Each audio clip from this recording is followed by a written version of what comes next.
Hashtag GMFB, we're live in New York.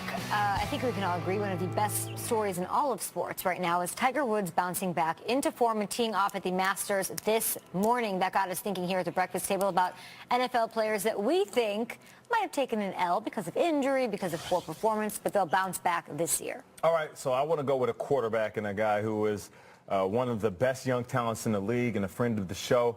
I'm looking for Jameis Winston to bounce back.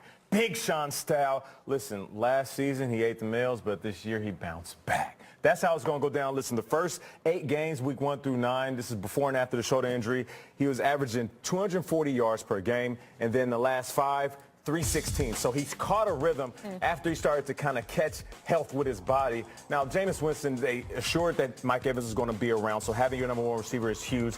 D-Jack, he didn't really have the season he wanted from a rhythm standpoint and chemistry standpoint. Now you get that. I think it was a Bentley with a Ferrari engine. You get that back for a whole off season, being able to work with him, them guys getting on the same page. I feel like they have the best tight end core in the league, just talent on top of talent on top of talent. We don't know who their running back is, but as far as protecting him, which is what you want to do, they went in and they got Ryan Jensen from Baltimore at center, so that anchors that offensive line. So I'm looking for Jameis to quiet the critics, hush the haters, go out there and kind of recapture that magic, because there's moments where Jameis Winston looks so damn good. And then there's moments where you're like, even he'll admit it, damn, why did I throw that pass? Why did I let that go? Why am I doing too much? So this year, Jameis Winston not doing too much, doing enough and stepping up big in big moments when that offense needs him to.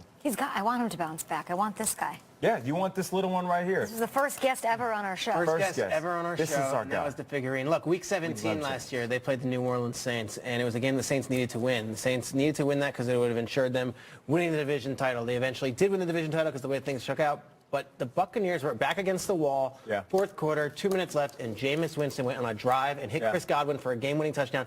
And straight up, in a game that mattered for both teams, the Buccaneers beat the Saints. That's how they're heading into the offseason.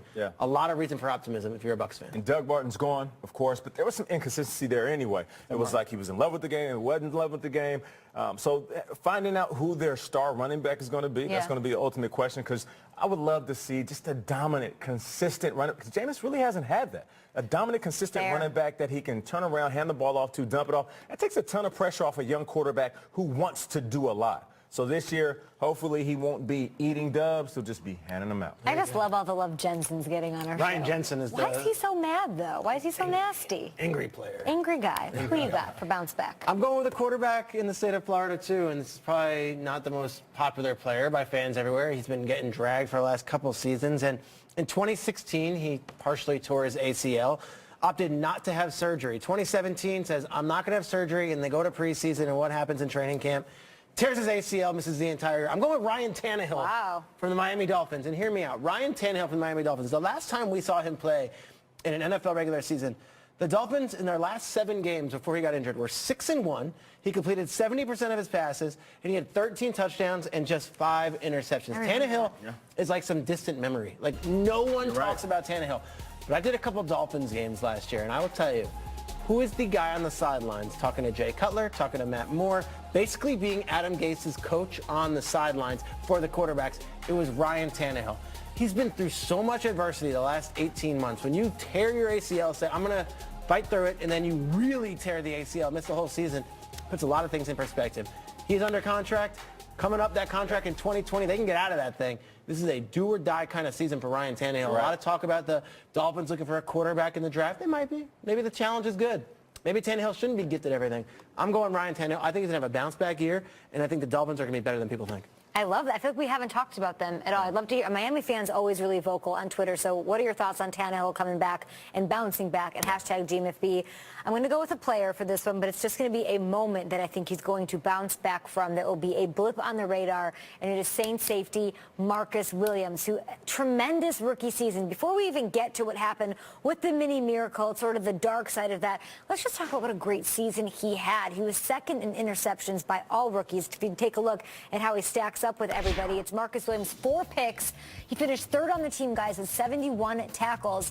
And then you go to that game, this 21-year-old, right? Mini miracle, misses the tackle, doesn't go for it. Let's show the people they've seen it a million times here. For whatever reason, Minnesota goes on and they win.